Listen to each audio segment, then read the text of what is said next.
Um, it's my pleasure to introduce to you tonight Dr. Collins Airhihenbuwa. I'm sorry about the pronunciation. He will be talking about the very exciting topic of global health and why culture matters. And you see the title there on the screen. Professor Airhihenbuwa is a head of the Department of Biobehavioral Health at the Pennsylvania State University. He has been a consultant to the World Health Organization, UNAIDS, UNESCO, UNFPA, and other international agencies. He's the author of the PEN 3 model used to centralize culture in public health and health promotion projects.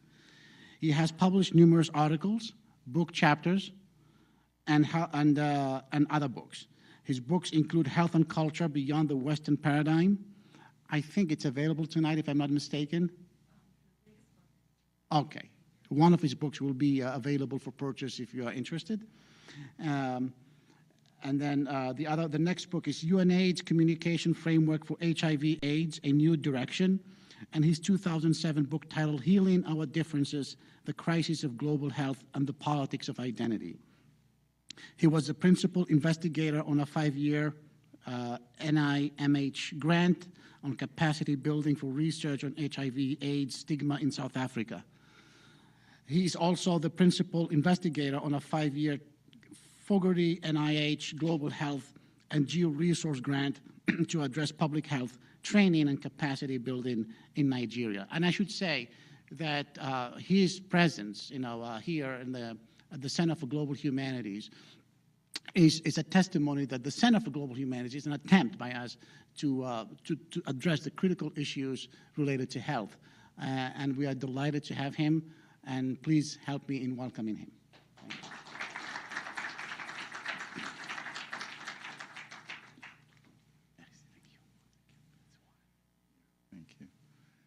Hello, good evening, or is it afternoon, depending on where you draw the threshold of afternoon and evening. How many of you were in the lecture this morning? Good. So I get to repeat the same thing I said this morning. No. But I will start with the same premise as a way of drawing a link between what I shared this morning or afternoon with what I want to share with you, even though the direction will be different. It's a story I have in my book that I, from time to time, like to use to foreground the conversation that I like to engage in. And I said this morning I prefer to think about this exchange as a polylogue and not a dialogue, as a way of engaging a collective conversation, one that allows us to appreciate the different experiences we bring to the table. It's a story of two men that represent my hybrid identity, a Nigerian and an American, who went to the graveside to pay respect to their loved ones who's passed on. The American had a bouquet of roses, and the Nigerian had a pot of soup. They knelt side by side and to do what we would do to any loved one who's passed on. But, I mean, the curiosity got the best of the American and looked over to the Nigerian and said, well, when do you think your wife will wake up to eat the soup, or to have the soup? To which the Nigerian looked over to the American and responded, well, I suppose as soon as your wife wake up to smell those roses. The lesson of it is that a number of the things that we talk about in culture do not have to have the logic of their utility. Is the degree to which we will go to fight for not just right, but the privilege to engage in them. Because whether it's roses or soup, they really have no practical utility for those who've passed on. It's a way of different groups subscribing and holding on to that which they believe connect them to those who've passed on. And that is really the lesson of culture, that we don't really think in terms of one superior to the other, but we think in terms of differences and how you begin to embrace those differences and recognizing that wherever we stand is actually a particular location, and all the lenses that privilege such location in looking at possibilities and what is good and what is bad and so on and so forth.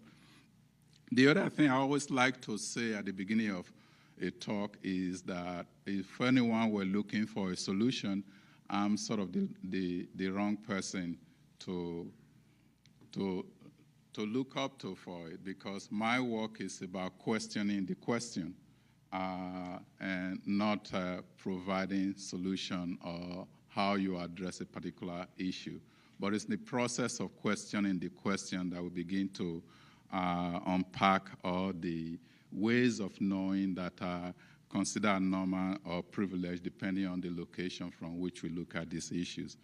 And with that, let me just say the 4 areas from which I want to share my thoughts with you tonight, and the whole question of what global health means.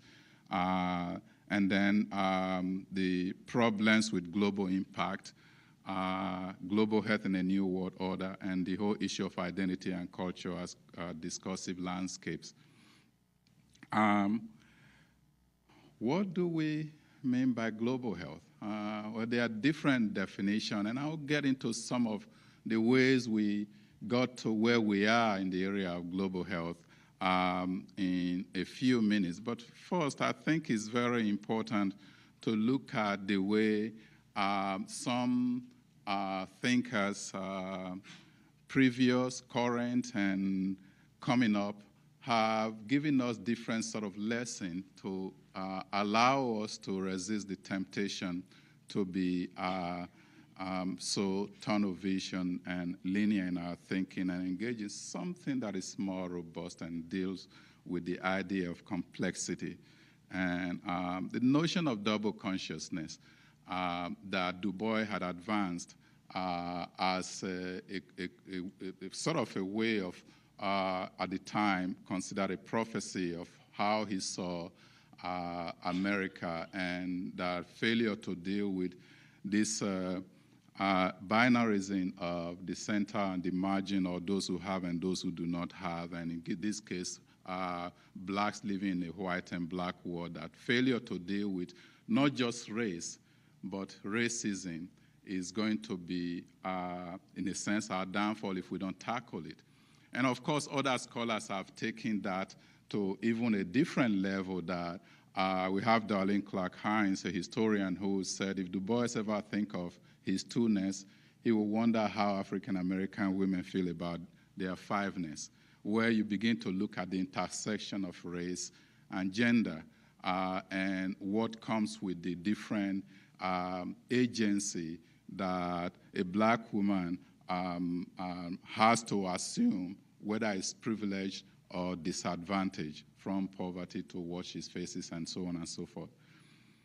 The second person whose work I like to draw on, and I'm sure you're familiar with the work of Noam Chomsky, and I'm particularly drawn to the work on in the book In Necessary Illusion, where he basically cautioned that we ought to be very careful about focusing too much on honesty of decision make or integrity of those who make the decision, but rather we need to be focusing on the framework that define certain choices that are made.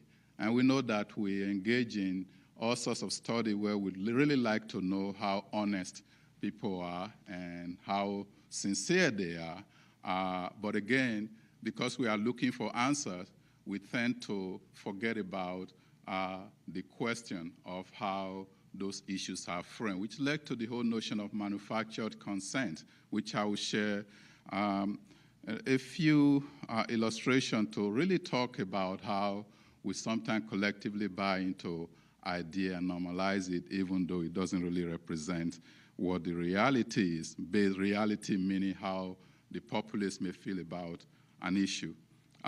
We can't say that some of the changes we see in the world with youth seeking and finding voice is a way of trying to really challenge the manufactured consent that has been normalized in their respective spaces, because it has been a sense that these youth have always believed in these leaders. But to have a space, a voice to say, but whatever notion of cohesion was conveyed, it was indeed manufactured. It wasn't really representing the sense of the masses. And then we get to Chimamanda Adichie, who is a young writer described as the literary daughter of Chinua Achebe, and I said to the group this morning, if you want to have 30 minutes of insightful review of a video, just Google Adichie, Adichie,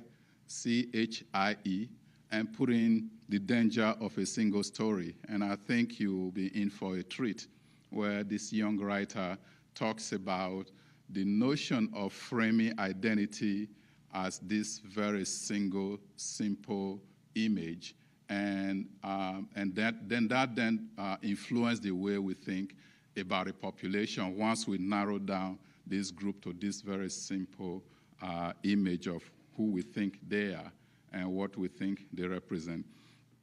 We've now begun to, this is 2011, we have election next year, so we are back to using the dualized color representation of the political landscape as it were in this country, where red is for one group, blue is for the other. If you were making a visual analysis of this, it would appear that one dominates the others, and that there are really no differences within any of the group.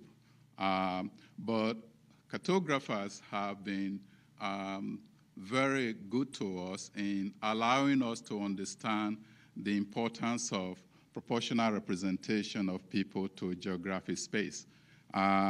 This story tells one, but if we were to remap the shape of the U.S. with proportional representation of people to space, this is probably what we will be looking at, given the densely populated Northeast and West, assuming we actually accept the red and blue dyad as a way of understanding the political landscape in this country. But supposing that there is really no true red or blue, that in a state like mine, Pennsylvania, where some politicians have used a sort of a tongue-in-cheek, I can't remember who first said this now, that Pennsylvania is Pittsburgh and Philadelphia with Alabama in the middle. I tend to look at it as a state that actually represents all the diversity that you have in the country. But the serious part about this is, if we were using the red and blue, is very different when you do an intra-state analysis, because there are areas that lean towards one political orientation and areas towards. So you couldn't really say there's a true red or blue. But if you even take it further, recognizing that it is not actually unusual in a family for one spouse to be leaning towards one party and the other spouse leaning towards the other. The governor and the former governor and first lady of California represented that very well. So the other scholars started saying, maybe the representation of red and blue is misguided, that what we probably have is something that is quite different. But where manufactured consent becomes the norm, and we are focusing on the intention, honesty of the people who advance ideas or their integrity, we then tend to overlook what the messages are being given to us mean or doesn't mean that we in fact do not have a true red or blue. But let's move it forward to how I learn or you learn about Africa. In school, this is the map of the world. And we have all the different locations in place, and this makes perfect sense based on how we were taught to view the map, at least on the flat surface, the global map. I'll come back to Chinua Achebe, and one of the lessons of many references I've made to his work is that he has said that no man should enter his house through another man's gate. No man should enter his house through another man's gate. And I could say that one of the challenge and perhaps the vision of a place like a Center for Global Humanity is taking on that issue of, first of all, what are the different gates and how do you recognize them when you see them? In other words, how do you bring a collective together where the intersectionality becomes actually some of the most exciting point of intellectual inquiry and not the disciplinary orientation that is really somehow truncated our knowledge or ability to actually see beyond what is possible. But if you look at it from the standpoint of a math, this is what you will see if you walk into my office. We said the world is turned upside down, but why is this not the normal way of presenting the global map? Who says the north is the north and the south is the south? It's a question that prompted a Canadian to redraw the world map and located Canada in the center. It's a question that prompted an Australian to redraw the world map, being tired of the notion of the down under, and placed Australia not just at the center but on top. So the question of what we've normalized as the position of any space is as much political as it is intellectual. So what is central and what is margin is what we really try to engage in a conversation around culture so that we are not talking about what is superior to the other, but how do they relate, what are similarities, and what are differences, and what are important differences that ought to be recognized. And this has been the really true preoccupation of scholars whose work that a number of us still continue to draw from, Frantz Fanon and Cheikh Anta Diop too. We also know that the work, I should go back and say, I have often said that if you are a psychologist or a psychiatrist and you haven't studied Fanon, that you have been miseducated. The notion of not only being interested and focused on the life of the oppressed, but also being equally interested and focusing on the thinking and logic of the oppressor, and that this becomes very crucial and very important in trying to understand connectivity and the notion of center or margin. Cheikh Anta Diop, for whom the University of Dakar was later renamed, and the Egyptologist took 10 years for the Sorbonne to give him his degree because he dared say Egyptians were Africans.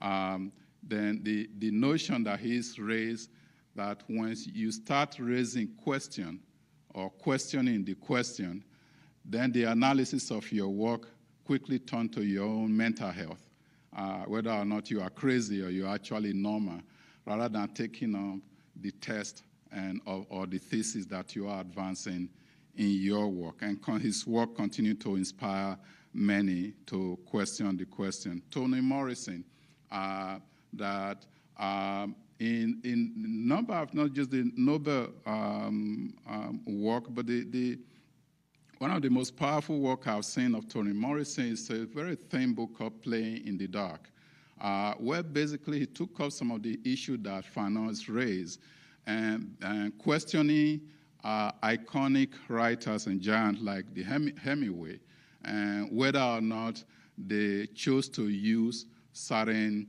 racialized term in third person as opposed to first person, advancing on or seeking refuge in the character that doesn't speak in first person as a way of truly revisiting the way in which differences and similarity is being inscribed in what is considered to be quite normal for us.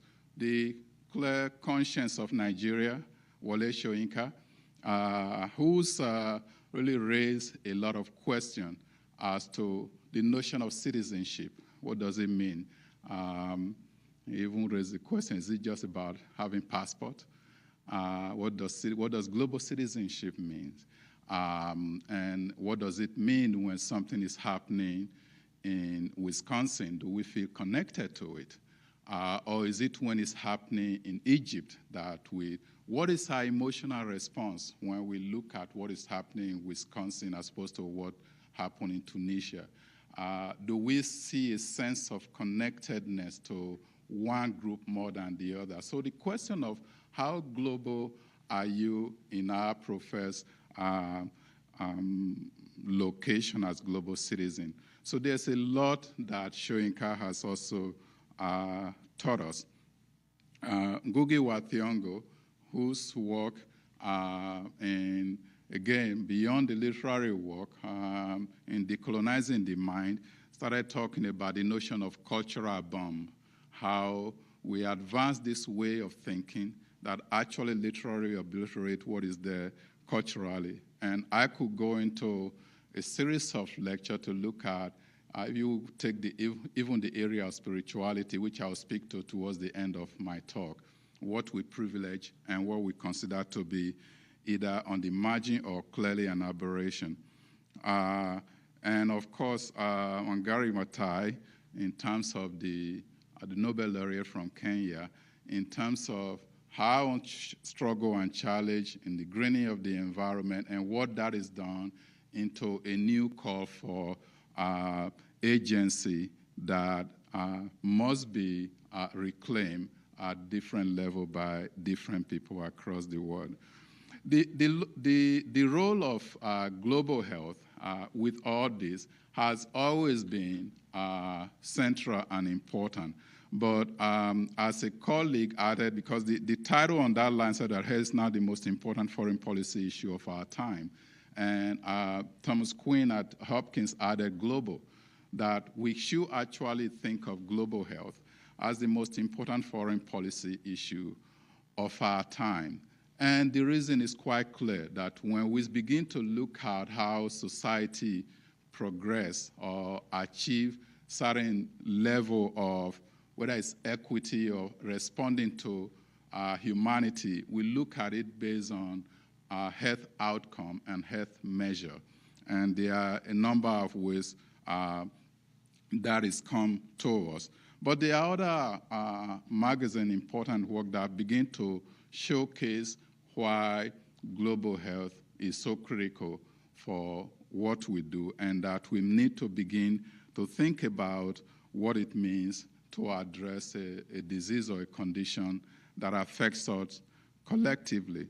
But the issue of global health has also been the issue of how do you transform a hegemonic gaze while you are under its influence? How do you transform an oppressive gaze while you are functioning under its power? And this is really the issue of being taught to think theoretically from a particular perspective that puts the individual at the center, while at the same time we are trying to wrestle with issues that really do not respond to individual change alone without a clear understanding of the context that shape the individual. Tobacco is one of the areas where we have claimed success in public health. And yet the success we have in tobacco has very little to do with targeted smoking cessation program and a lot to do with intervention that were happening at the institutional policy contextual level. from the work of Kessler at FDA, getting a lot of scientists together to begin to look at the role of nicotine in overall health, trying to make a case for why secondhand smoking is dangerous, and at the same time trying to make a case for why we must change the warning on cigarette package from saying smoking is related to something to saying smoking causes something, because that was a part of the major debate. But it was also happening at a time when Ralph Nader and others were engaged in social transformation to stigmatize smoking and actually normalize not smoking as a way of, as a new form, a new cultural order, if you will. And I know that for a number of you in the audience, you will recall a time where cigarette smoking was restricted to the back of the airplane. And if you flew, you were probably one of those who end up having a seat next to the smoking session, and you didn't smoke. But with time, we got rid of cigarette from the airplane. Then we moved into the restaurants and created a section, and then we removed it. We moved into buildings, university building, created a section, and we removed it. We are in public spaces, and the mayor of New York is saying the park cannot be a place where you smoke. And there's a debate going on as to why should that be? This is an open space. It's a way of really recognizing that it's a social transformation, changes in the context that create a lower threshold of tolerance for cigarette. Because those of us who were accustomed to being in a party or social function where people smoke around us and didn't bother us, started to see a gradual decline in our threshold of tolerance for cigarette, where, as I said this morning, if I walk into a room where somebody smoked last week, I will smell it and I will demand to get a different room. But it's a way of really understanding the whole issue of cigarette, that it requires a multidisciplinary approach, but beyond multi, it requires an interdisciplinary approach, a transdisciplinary method that I like to call scholarship without borders. The notion of intersectionality, where you are not handicapped with the ideas and limits of your discipline, but what is actually driving you is how to come up with a collective way of rethinking what we confront or what confronts us. Two examples I cited this morning, that even within cigarette, the limit of trying to come up with individual-based change of behavior that fail to take into account the why people may engage in a particular behavior. And the two examples I cited were a study that actually was championed by nurses. I failed to say that this morning. This was a study that was reported in Bournemouth, England, at a qualitative research conference that I attended years ago. It was a case of going back to find out why women smoke. There was a mother of three that suddenly realized over time that as soon as she picked up a cigarette and lights it, the children knew it was time for mom to be alone. They left her and just moved into the other room. That was one case. There was a second case of a woman who was involved, who was in an abusive relationship, and she had noticed with time that when the argument was getting to a level where it was going to result in her being struck, and she were to light a cigarette, the husband did not hit her. And so where you have program trying to get these women to stop smoking without ever looking at, on a broader scale, what are the most serious risk individuals face in their life, where the logic of smoking makes sense in those instances because it wasn't just the adverse health consequence that was of primary concern to the two women who were looked at. There are a number of other things that we can look at, but that is just in smoking.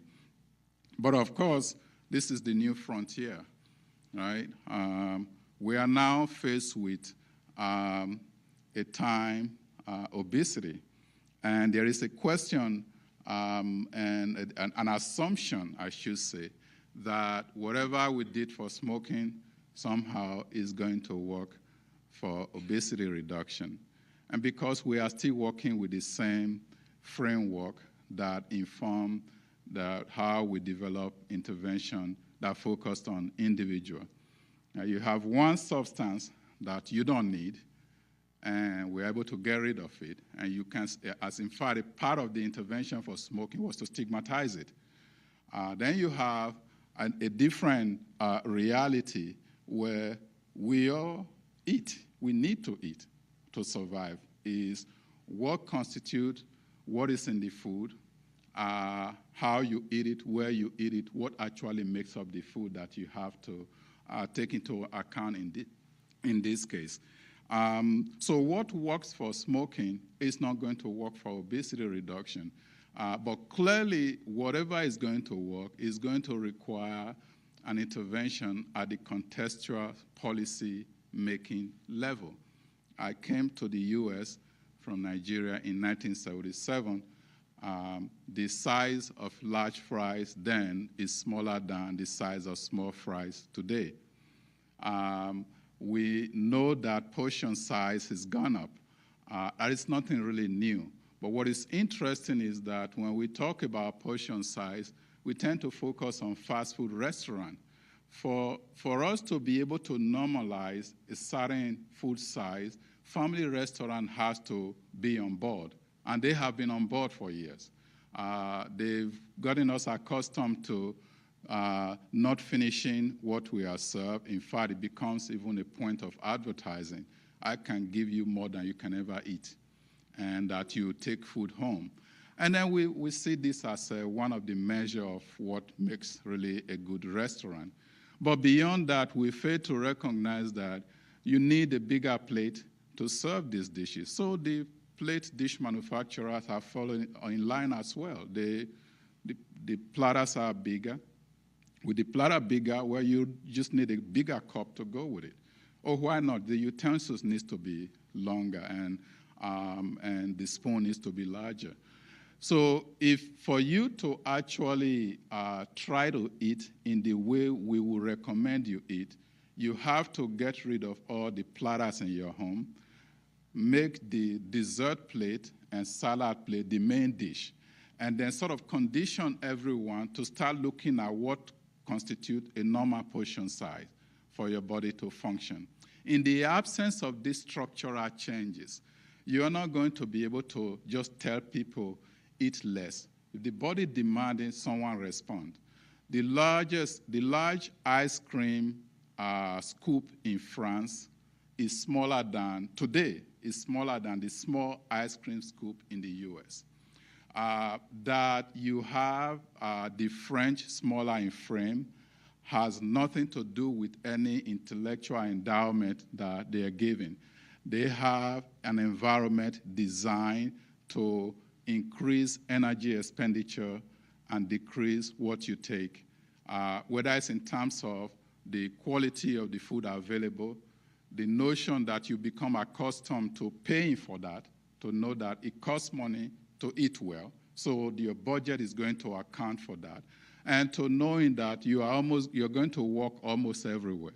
We actually have studies that show people in Manhattan are better fit than people who live in the other boroughs of New York, because people, for one reason or the other, if it's just for having to get up and move your car from one side of the street to the other, people walk, and you walk to where you're going. And these are ways that we don't think about, and we start thinking about built environment, but they are environment where these are already built, and it's a part of the way we function. In the absence of context, it is not the intention or honesty of the opinion expressed. It's the framework that normalizes certain way of connecting and relating that lead us to the health issues with which we have to contend. And that is where culture matters. And then it's become an issue that the World Health Organization commissioned a group, and David Sarcher was a former Surgeon General, represented the U.S., to look at what has been the issues confronting us in the area of social determinants of health, which became a big area that drew in different scholars from different fields. That somehow we came to the realization that there are social determinants that influence the way we think about health. So they came up with a report in 2008 that basically gave 3 recommendations: improve daily living condition, tackle inequity in distribution of power, and come up with a different way to measure impact and access to action. We sort of recognize this, but they're making the case that these are very important: improve living condition. And then we started talking about built environment, inequity, whether it's disparity in quantitative terms or inequity in qualitative terms, which is a much more broader way of representing the gap, the gender gap, and then coming up with a new way of thinking about how we measure whether or not we achieve our goal or not, because the way we are doing it now doesn't really help us. So one example of why this recommendation is important is this is how we will look at life expectancy between countries. Japan on top, US just above Cuba in looking at life expectancy. But the recommendation from the group on social determinant was basically saying differences between countries doesn't tell us the whole story. We need to know about intra-national, intra-regional differences. If you look at this life expectancy table, and I was saying this morning, the other thing that troubled me about life expectancy, I'm always amused and a bit disturbed to have people confuse it with longevity. It is assumed as though if you say life expectancy is 60, that there are no 61-year-old in the society that is just at that level. It's really an aggregate information that looks at what the probability is that the child born within that period up to 1 year will live to a certain level. It's very sensitive to high infant mortality rate. If you calculate life expectancy at age 5, the gap between rich and poor country becomes very narrow. But beyond that, one of the lessons of this was really to look at not Lenzing and Carlton in Glasgow, Scotland, to look at the difference in life expectancy in that region. Now, you don't have to know where this place is. All you have to know is that the distance between these two places is 8.4 miles. All right? And then we can also give you a different example closer to home, Montgomery County and Washington, D.C. There are stark differences. What is the distance between these two places where you have such a disparity in life expectancy, 28 miles? So it begins to really bring the picture of the context. It isn't about how we position ourselves, or it's the U.S. and we compare to Japan. The differences within is sometimes larger than the differences between. So a part of trying to understand the direction of why context is so important is that the singular representation of a country with number can be so misleading that you miss a lot of things that really go on in between. And one of the ways that this has been misleading is that we tend to focus on disease. Let's just focus on people and use a number that says, assuming the world population was 100, we are really dealing with 61 Asians, 14 African, 11 European, 9 Latin American, as is the number shows. 52 females, 70 non-white, 70 non-Christian, 6, maybe it's 5 now, there's somebody from when this was done, own 59% of all wealth.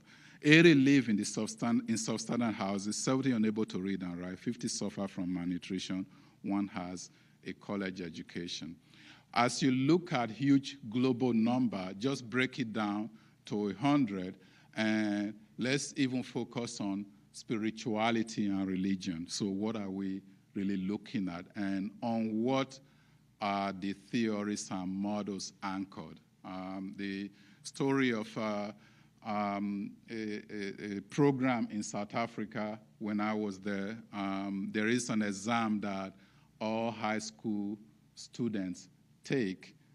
Imagine the SAT is actually a national exam. And before the national exam, you will take a mock exam that prepares you for that national exam.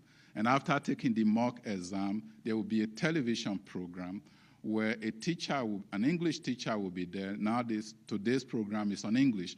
So you will ask the English teacher, here is how I responded to this question on the mock exam. If you were to really come up in the real exam, do you think this is a good way to respond? So that is the background, and this is real. So the young man called, and the teacher described what he was saying. I don't even remember what he described, but what struck me was that the teacher asked him, do you read the Bible? And he was silent. And she had to ask again, I'll ask you, do you read the Bible? I'm not trying to ask to convert you. I'm trying to say, the reason I ask you this question is, if you are working with English literature and you don't read the Bible, or you haven't read the Bible, there's a lot you are going to miss. That a lot of things in English literature is coded with biblical terms. So the notion of sin, where do you think it came from? So if you really want to understand the question you are asking me, you have to understand the religious basis of what you are reading in literature. Quite interesting. So the notion of the representation of different population in the world and what occupy a dominant space in what we expect people to learn, and why we have difficulty because we don't understand the group that represent 70% of the world. So I will use my notion of lesson in Africa as a way of sharing the way I approach some of this issue and why it's so important, and capacity building becomes so central to my work. That I'm going to use African expression and talk about, and then I also punctuate it with lessons from my Native American elders that I've worked with in the past 2 years in Albuquerque, New Mexico. The African expression of until the lions produce their own historians, the story of the hunt will glorify always the hunter. So in capacity building is how do you produce the historians that are going to reflect their own story. For the Native American, the expression is the longest journey you will ever take is the journey between your head and your heart. We treat people a particular way or teach particular issue. We know the context is important. We sit down and write grants that focus on the individual basis because we think that is where the funding is. We know that is where the funding is. So the reconciling the head and the heart is a constant struggle for the academic because there's a realization of where the work should be. And it's true in global work across the different disciplines. And the issue of producing your own historian it's really a story of ownership. And the story of ownership was best retold by Chinua Achebe, again, in one of his books. This is on hopes. The book is entitled Hopes and Impediment. It's a story of, I use different animals. It's a story of a toad and a snake. The toad was on top of, the toad was on the sidewalk observing a snake that owned a horse riding along a path. The snake looked so sloppy on the saddle. We're just going around, you just cannot situate itself properly. So at a point, the toad got really exasperated. What are you doing? riding a horse? Come down. Let me teach you how you ride a horse. So they slid down, and the toad got on, positioned itself firmly, and proceeded to ride the horse along the path the way a good horse rider will ride a horse. And came back and said, now that is how you ride a horse. And the snake said, thank you very much. Please come down. Came down. The snake slid back on the saddle and said, to know is good, but to own is better. What is the point of being a good horse rider when you don't own a horse? So the question of ownership is so central to how we are addressing the issue of culture. We sometimes become so masterful at that which we don't own and start to wrestle with what the whole issue of knowledge acquisition, how we produce knowledge, and so on and so forth. You've heard this, no one should enter his or her house through someone else's gate. For my Native American, I'm appropriating equivalent, is walking backward and facing forward because you want to keep your eyes on the prize and being focused on what you're doing. The gate is a part of the search you have to engage in, knowing where the gate lies. And one of the issues that I've faced recently in working in African countries is that the stage in life where one becomes an elder, what we call positive aging, has a cultural interpretation that is so different across contexts. In the US, when you get, the older you get, the more you are still able to do things for yourself, the more positive we value your aging process. In Nigeria, the older you get, the more you have younger ones running around that you can send errands to go take care of things, the more we value your positive aging. In fact, it will be a major embarrassment to the children and grandchildren to have mama or papa doing something when the rest of you are just there. What are you doing? So those with the resources over time have sent their children overseas. So we are facing an era where the notion of positive aging that we once knew in Nigeria is eroding. So at the same time, the notion of positive aging in the US is not necessarily the desire of those who are getting to that stage in Nigeria. So here is an issue of how do we now define positive aging?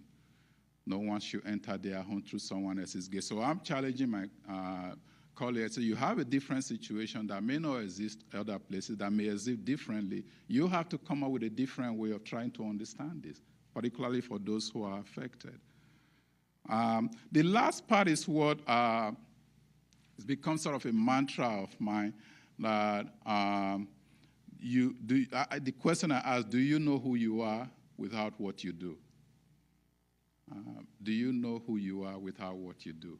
It's very easy for us to say, I'm a professor, I'm a director, I'm this and that. We go into the community and we start asking people questions, not based on whatever title they have, but based on who they are. But we can't even articulate who we are.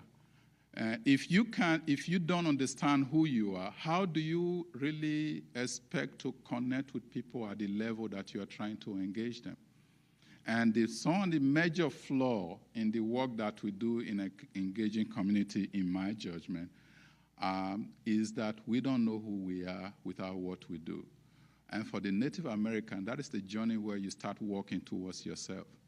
So a global engagement is actually meant to be, in part, a journey where you walk towards yourself.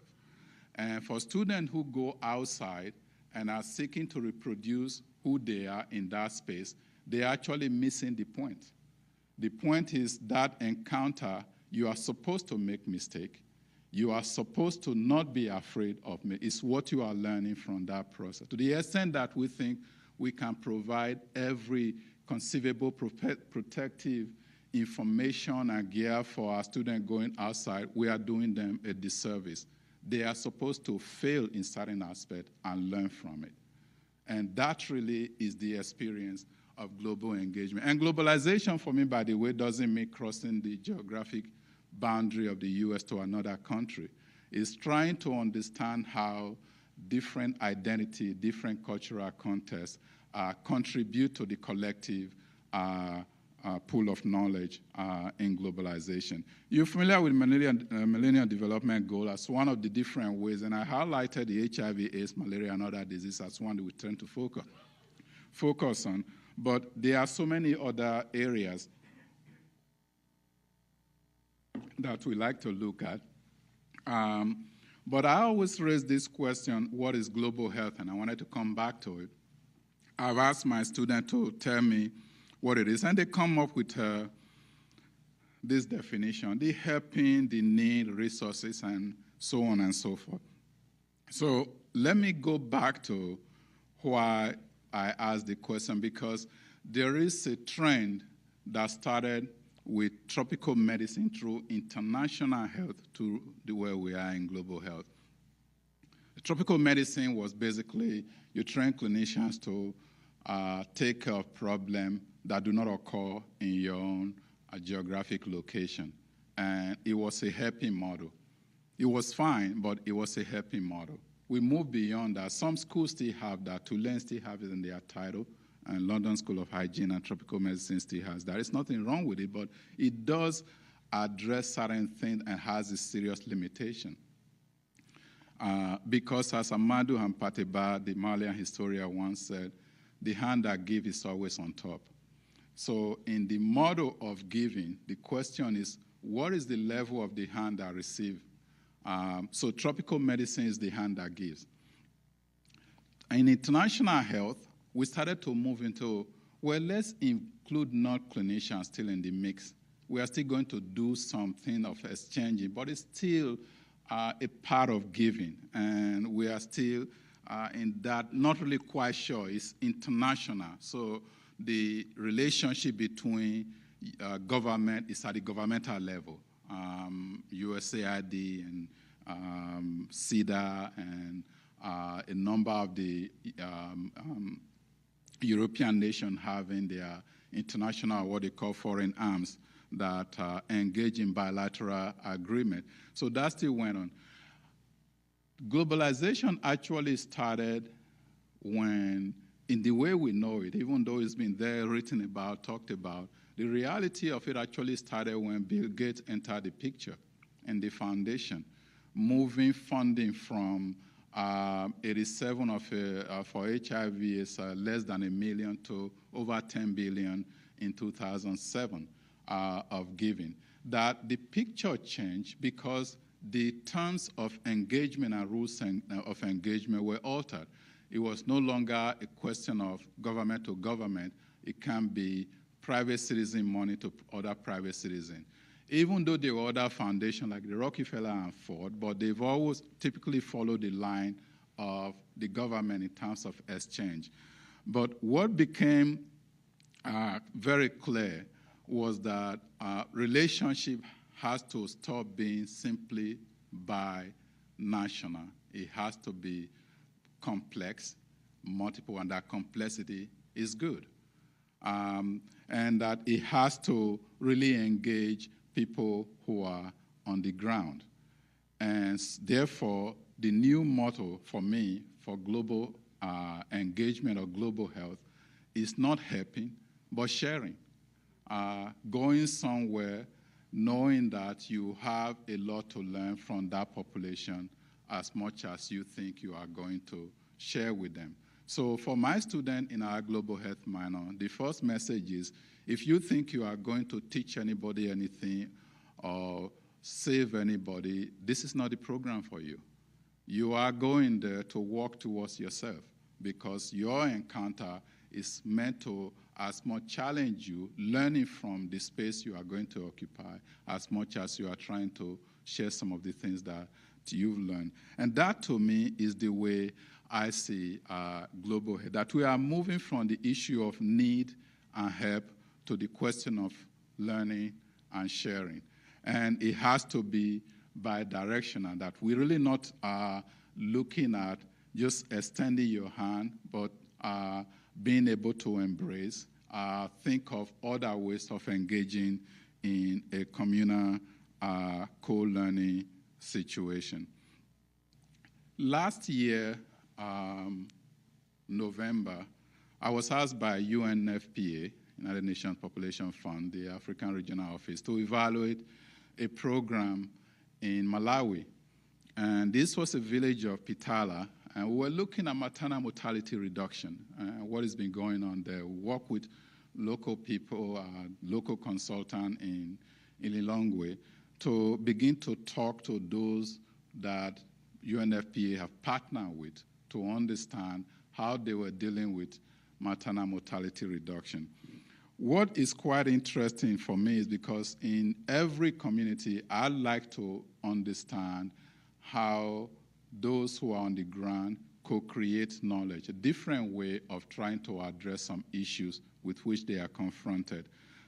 This is a private clinic. On the left was an attempt to increase or to reduce maternal mortality, and what they built was for people who live, say, 2 hours ride away from the clinic. They created a space where they could come when it's closer to delivery and stay there so that they are right next to the clinic.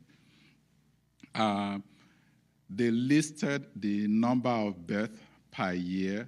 That is actually the number grew from 396 in 2006 to 1774 in 2009, and they had not, and it tells you the increase in demand. But the personnel did not necessarily grow up. The young man with the jacket is the only physician. I asked him, when do you sleep? He said, well, when the baby stopped coming. When do you wake up? When the first baby is coming. The lady on the right is the nurse. Sometimes she gets help, sometimes she doesn't. So because there are people behind the progress they are trying to, the goal they are trying to achieve and the progress made, my concern and message to UNFPA, if we don't get them more help and more support, you can't be looking at a catastrophic situation. The point here is that the people I saw there were more dedicated than any group of health professionals that I've seen. But when we are looking at the situation on the ground, it's as though people are just waiting around for help, that they are not doing something, that they're not doing anything. And then we went to the village and talked to the village headman. That is basically how they are called, a village headman. This is the woman who is head of the village that we went to. And I asked, among the many things that she shared that they've done, I said, when the first funding ended, what did you do in the village? He said, well, we got a group of people, we got all the villagers together and said, what have you learned in this process, and what would you like to keep? Everyone started saying, well, there are a number of messages that we've heard that we would like to share with others, people who come from other villages and also amongst ourselves. How would you like to do this?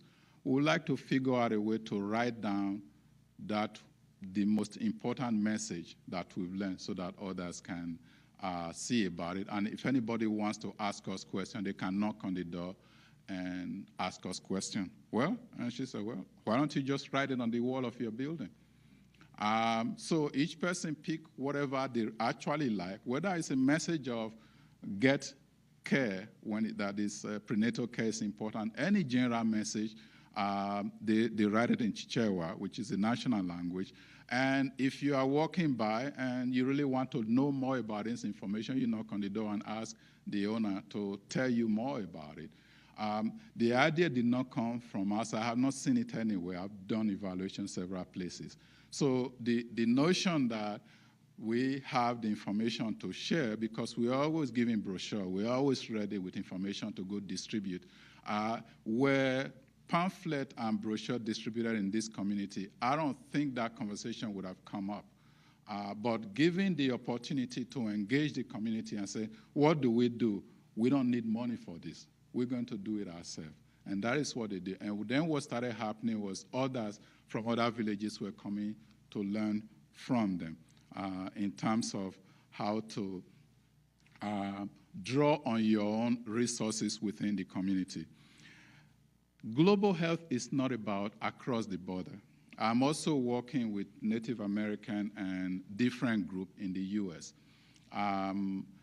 2 years ago, in a place called Gallup, 2.5 hours from Albuquerque, New Mexico, when you go up there, we went to a sacred ground where we hosted about 20 youth from different community, Asian American, Filipino, African American, and different groups, youth leaders who are involved in community organizing. And this was an initiative led by the Wildflower Institute in San Francisco that had approached me to work with them on how do you unleash the rich cultural heritage and the rich spiritual heritage, and how do you create a sacred space, spiritual space with which people come to voice and recognize that spirituality actually cut across different areas, and that we need to have an anchor on which to build this experience for young people who represent different spiritual heritage. So we decided we're going to work with Pablo Lopez, who is in Albuquerque, New Mexico, and our spiritual leader, Uncle Everett Baldwin, and that's the spiritual leader that will put blessing. And this teepee we built when we arrived there, and there were about 3 different teepee, gender segregated, and all the food and everything we had on the ground. There is an exercise we go through that is model building. It's a different kind of model building that business executives go through. This is where you use figurine and ask people to build a model of their community. You don't have to rely on the skill in drawing and using drawing to express yourself, or you don't have to rely on the level of literacy to asking people to write. You can't ask people to just pick certain items and talk about their community, and that is what we did. We do go through a NIPI ceremony, and this is the best I can show you on that because you don't really share it. What you may hear of as the sweat lodge, as a way of going through that experience of a spiritual rebirth, because the entrance and exit are the same. You go into your mother's womb to come back out, and all the things that you engage in it is part of the process. For the Native American, the earth is the center, it's not people. There are no sins and there's nothing to forgive. So it's a very different way of understanding the spiritual anchor that guide how people relate, how people make connections. So the native cosmology became the centerpiece of what we talk about. And we have the Lao Yumian community in Oakland also involved in our project. The Lao Yumian refers to as the mountain people that sided with the U.S. during the Vietnam War and went through a lot of, there were repercussions at the end. So beginning with the Carter administration, there were mass immigration that ended with the Reagan administration, a huge settlement area in Oakland, California. The Lao Yumian, and this is there's an aspect of Buddhism that is a part of their culture, but not quite. This is Kimpan. And they built a temple 3 years ago, the first one in the U.S., and connecting, a part of the challenge, what I was asked to work with them on, how do you connect young people who are born here, who see themselves as very different from their parents, do not really want to understand the parents' tradition because it's considered retrogressive. And they'll say that I'm an American and I don't want to really relate to that. So the whole idea of how do you understand that you're actually getting the best of both worlds. You can get the best of what the country offers. You can also draw on the strength of what parents subscribe to. So working the young people to have a better appreciation of the parents' heritage. At the same time, working with the parents to understand that they do have a dual identity, and you have to recognize the part they are also bringing to the table to allow this sort of a conversation or a polylogue.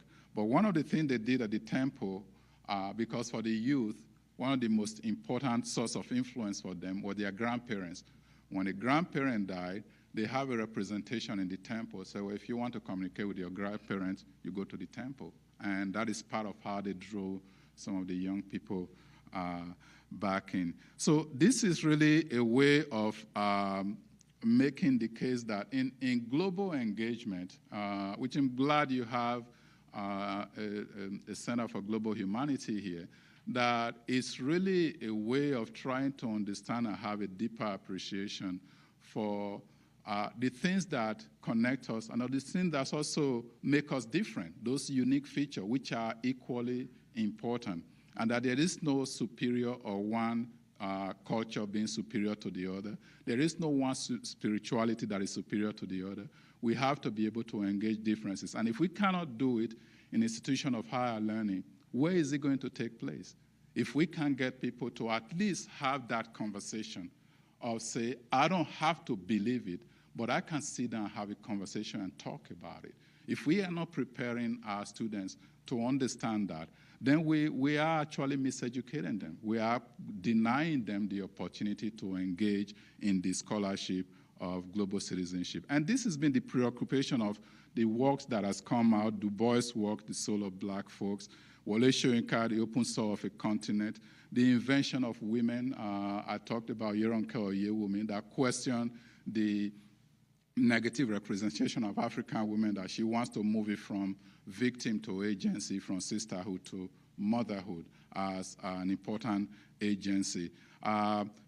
Male daughters, female husband, Imagine Me, very important and popular work that is understood. Gungi's work, I talked about, Decolonizing the Mind.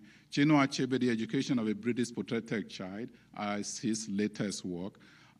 Race, a book that took a classic work on race and invited current scholar to address it and respond to it. The Racial Contract, it took on in the tradition of Pateman's The Sexual Contract. Achieving Our Humanity, philosopher that looks at the collective, Emmanuel Eze, the late Emmanuel Eze, as you say, that really talks about, in part, going to how race and racism were inscribed in scholarship from the work of Immanuel Kant to present day, what really connects us and what we need to be studying. Or the Binsa Moyo, who wrote Dead Aid Africa, basically questioning the way it has been distributed and actually contributing to marginalization of the continent, that in fact, for her argument as an economist, she is thinking if you get rid of all the aids, you are going to see progress. And the group this morning would have seen my son in a different context. But basically, when we talk about research method and intervention, that research should be about learning and sharing. The method should involve experiencing and making connection. And the intervention should always recognize the role of culture and the context in which people function. And that perhaps if you do that, you can also reach for this star, as my son is doing.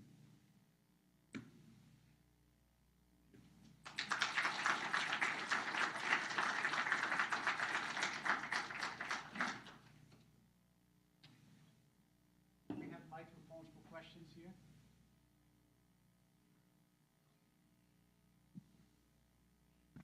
Hello? Hello?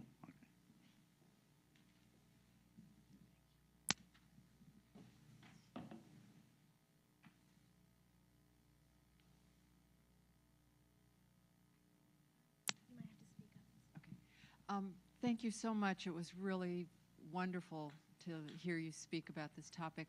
Yesterday, I was at a session here in Portland with mostly families from Africa, and we were talking about how to, it was actually a session that was supposed to be with youth dialogue, but in fact, most of the people who were there were men from the families, and most of them were from Africa. There were some youth there, but you spoke about a little bit about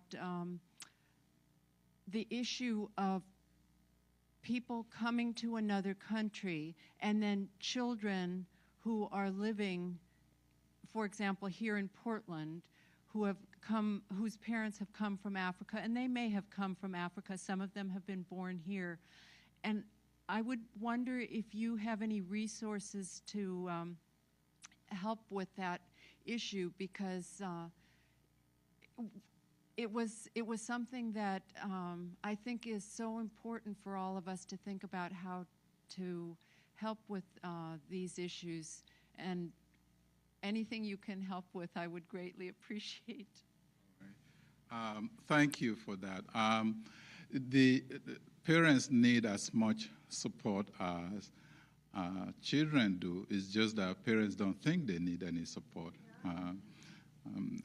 What is said is simply a global phenomenon. We are always making reference to when we walk 20 miles to school and our children are taking the bus, so they have it so easy. So there is this sense that as a parent, you have your responsibilities to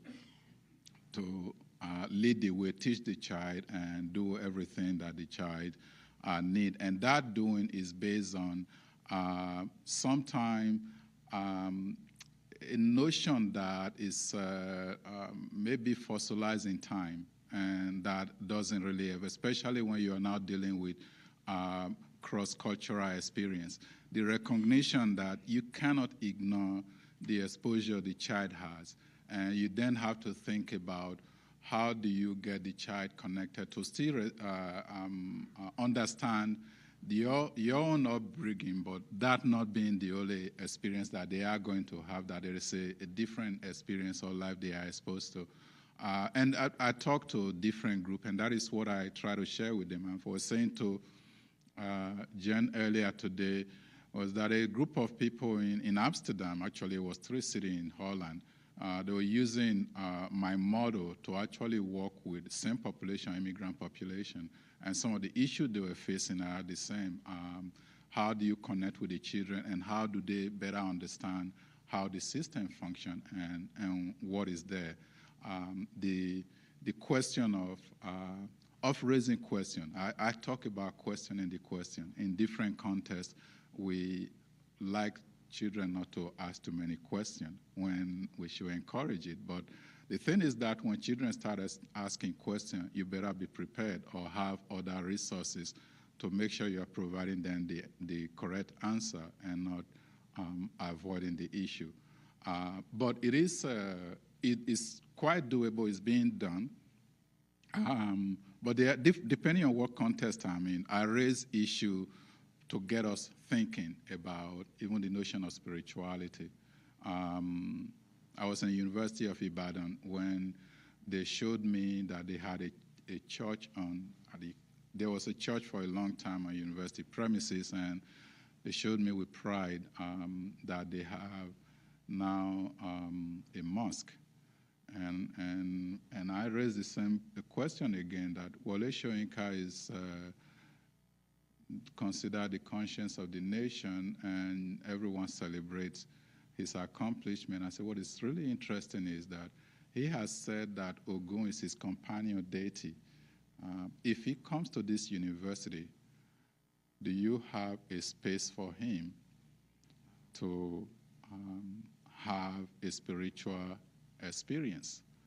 And we're looking at each other. And I raised that because within the community, I try to ask questions around how open are you to options and possibility, and how restricting are you, and how does that translate to what you allow your children to experience or be exposed to. And these are all a part of the issue that ought to be addressed, and it's an ongoing conversation.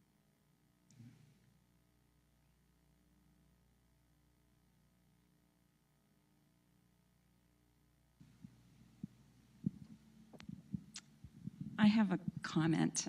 First of all, I want to thank you for ending with such an important slide, because it really speaks to the community-based collaborative nature of how programs should be implemented and how we should approach them. And also, thank you for opening our eyes to the idea that doing this work in a thoughtful way is about assessment and not about interventions. And the learning, the sharing, the experiencing, and the connecting are all so critical. I think we lose sight of what we think things may be altruistic when in fact we exude cultural arrogance because we want to help so much when in fact we don't know enough in order to do that. So I just want to, first of all, thank you for coming, and second, thank you for opening our eyes. And I should say sometime because of sometime because of my work.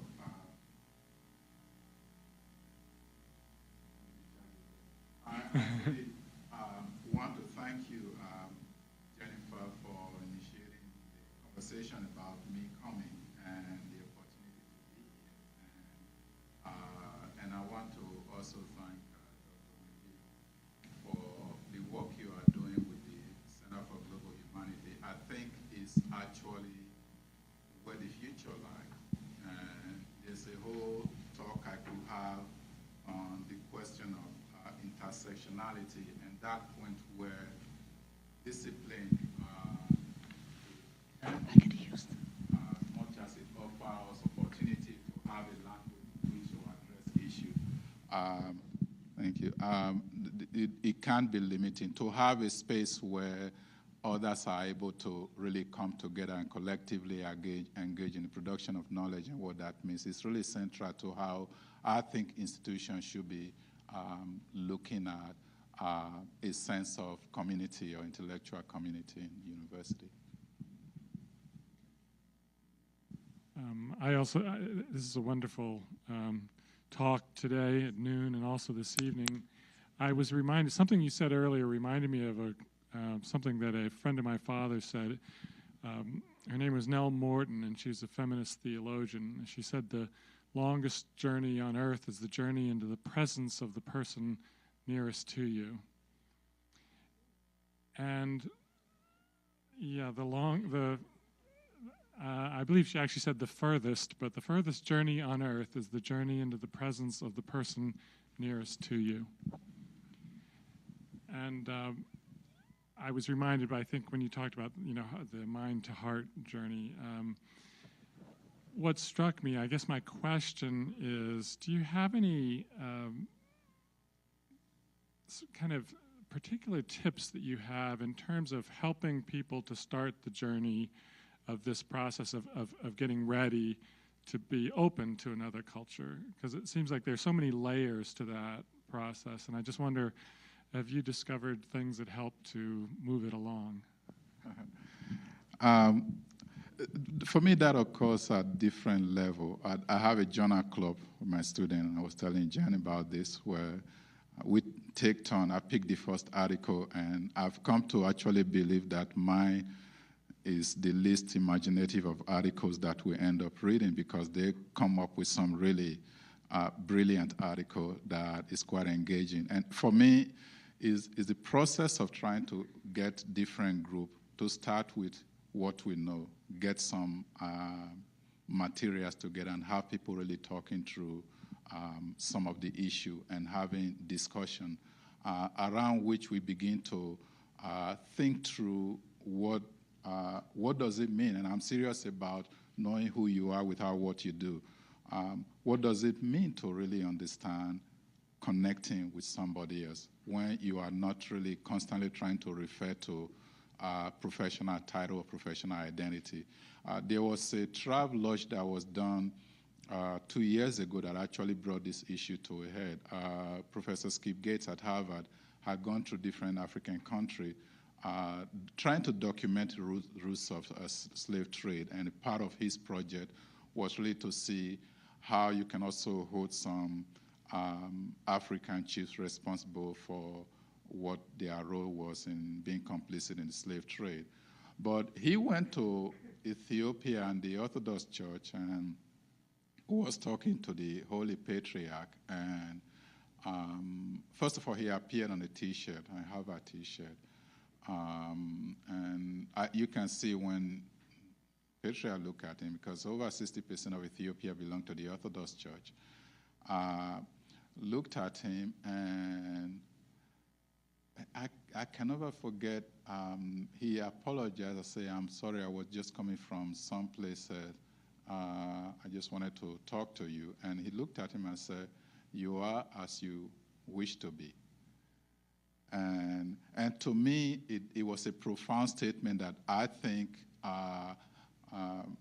Gates is a brilliant scholar. I mean, people know about him through the BS Summit, but he's made a lot of contribution. But it's always been this issue of trying, to me, what I consider, because I was asked to respond to it, I said, well, he represents the issue we have in the academy of our inability to think or know who we are without what we do.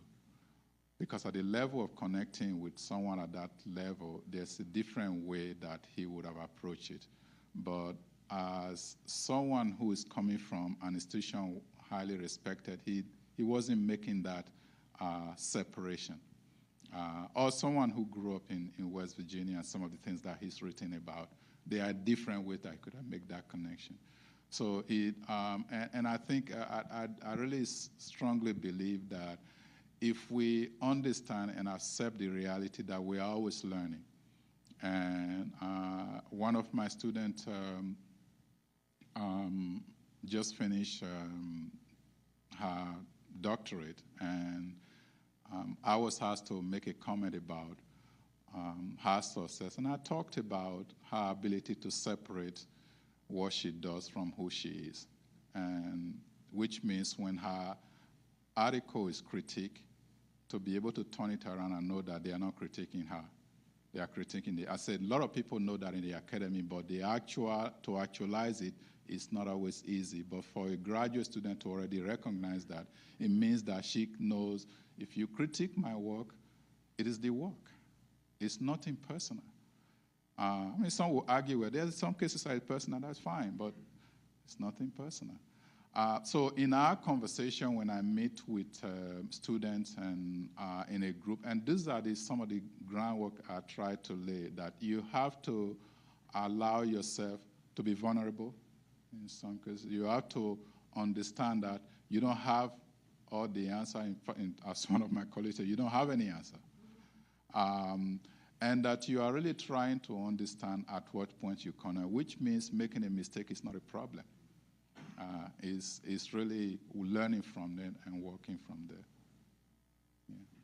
Last question, and then we have a reception. It would appear at the moment that much of the money that we're expending on health care in Africa from this country is very disease specific. We try to provide diagnosis and drugs for HIV, AIDS, the same thing for TB, mosquito netting for malaria, and so on, with obviously quite variable results in general. I wonder if it is the best strategy for helping them with their health care needs, and whether, in fact, a better strategy would use much of that money toward helping them develop the infrastructure they need to provide care. If you could devise an overall strategy, where would you put your money? I think you just said it. No, seriously, because the structure and system makes it. I talked about U.S. and France. Some of the problem we face in this country is that we tend to undervalue the importance of structure and how structure then creates system. And sometimes I worry that if the current political thinking were true in the 50s, we probably would not have the superhighways that the U.S. is known for. It would be a totally different. I'm not even talking about Medicare and Medicaid. Some of the structural things we take for granted. So the structure of governance that allow the sort of things that you need to eliminate some of the episodic response to issues require structure, require investment in structures that connect people, that move people around. That is what Europe has over the U.S. in standard structure. So the investment in the structure is so crucial. And then when you also go back in time, I can look at Nigeria 20 years, or when I was there, the system ran better because the structure was there. But you have successive individuals who came into power for how much they are going to get out of oil, not necessarily what they are able to put into it. And you have years of decay because of military dictatorship. So the current government is really facing an uphill battle trying to pick up on those areas that government invested in years ago that were left to decay. The structure is so important, but within the structure is the culture that then defines how you reorient everyone and how you understand the nature of relationship that occurs within the society. Thank you so much. Thank you so much.